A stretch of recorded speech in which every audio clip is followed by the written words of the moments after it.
So whatever happened to Radio for Peace International? This was a small shortwave radio station set up by James and Deborah Latham and Max Loeffler. Their project was born in the US state of Oregon in 1985, and within 2 years they were on the air from the campus of the University of Peace in Costa Rica. They grew slowly, increasing the power of the station, peaking in 1995 when they also ran peace journalism courses. Okay, hold your breath. In 2002, I went with broadcast colleagues out to the campus in Ciudad Colón, 25 kilometers west of San Jose. The setting is just spectacular. If you ever get the chance to visit that part of Costa Rica, do so. It's full of microclimates, so you never get bored with the surroundings.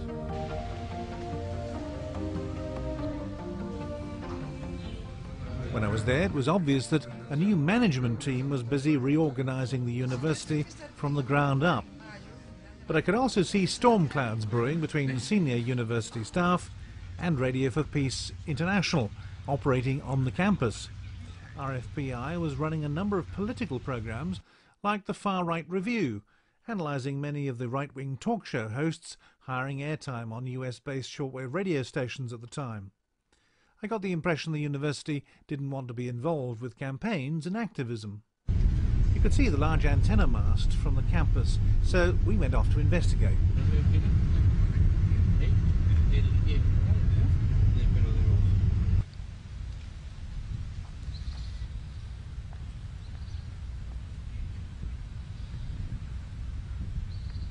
You were saying about how much do you produce here? About 20–25% of the programs are produced here, and then we have independent producers that live wherever in the world. And fortunately, with the internet now, you can send programs via the internet. Isn't that amazing? You know, when you used to have satellite delivery, phone deliveries, now you just bloop and it's there. So we get a lot of our programs from. Well, as an example, Jean Parker lives in Colorado, in Boulder, and she does a program on disabilities and disability rights. And so she will send the program via the internet to us, and then we will record it from the internet digitally and then broadcast it out over the facilities.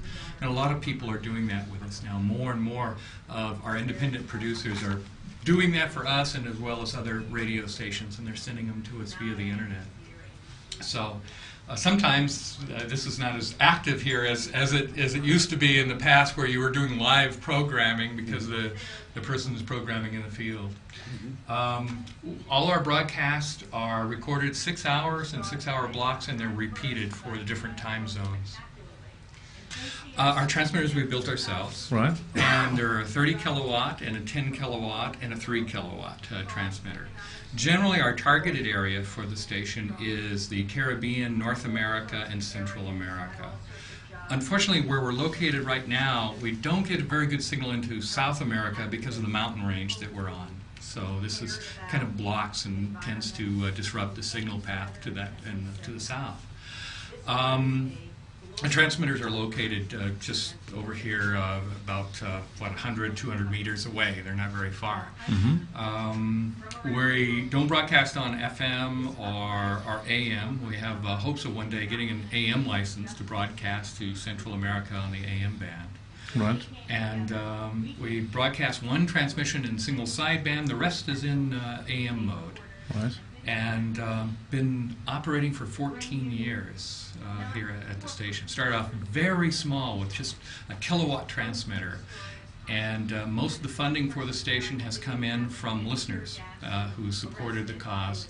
The programming all falls into categories of environment, social justice, human rights issues exclusively. Everybody does, you know, BBC and Radio Netherlands does all the other stuff out there, and jazz music and everything else, and they do a fine job on that. But what we wanted to concentrate is just those particular areas. One of the programs that we produce that I've been involved with is a program called the Far Right Radio Review. And I see now that Radio Netherlands has taken an interest in this, in racist, homophobic type broadcasting that is going out over the airways. And what we started to notice was some stations, mostly licensed in the United States, some unlicensed actually stations in the US as well, broadcasting extreme racist programming, anti-Semitic, racist programs, often sponsored by groups such as Aryan Nations and the Klan and others. We started tracking these in 1990, and we noticed a real steep rise of that kind of broadcast. In 1995, when the Oklahoma City bombing happened, Timothy McVeigh was a shortwave listener. He tuned into these programs on a nightly basis for hours and hours and hours at a time.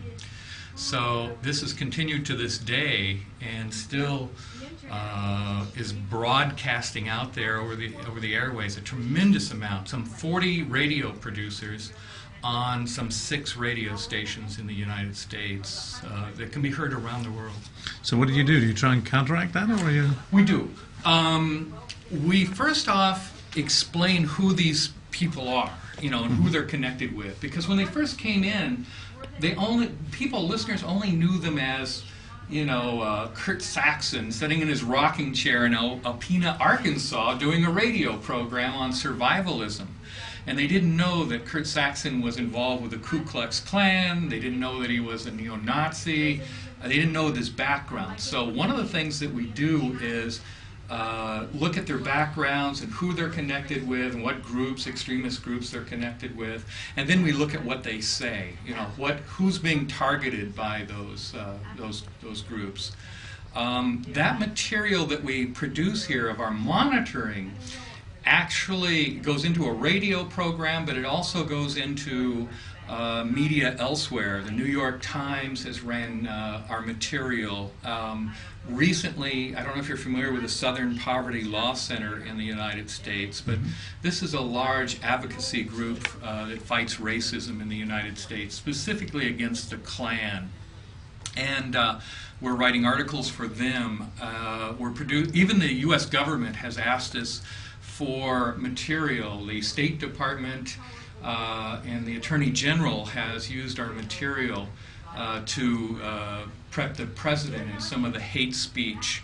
And you may remember a particular segment that President Clinton said, where he talked about hate speech and how hate speech can push people over the edge with these broadcasts. And this was using the material that we had presented to him, the research material about these hate broadcasts. That's what he was referring to as the shortwave broadcast. Now you're based here.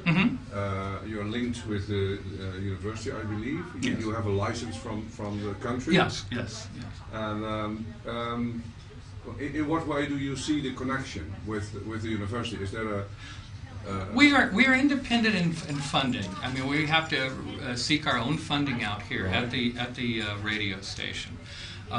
Initially, the radio project started off as part the university and part our organization in the United States called Earth Communications. It's a non-profit organization. And that relationship has grown. We've stabilized, but we've never been able. Well, the University for Peace, is always struggling for funding and everything else, and so we've always had to seek our own funding and our own projects here. So that we do have that connection with the University for Peace, but yet we are somewhat autonomous in our own funding and our own projects. And are you looking for a new site because you say you'd also like to get to South America? Yes. So, I mean, is the plan to move then? Or? The plan is to expand, and we would like to do that in a big way. We want more powerful transmitters.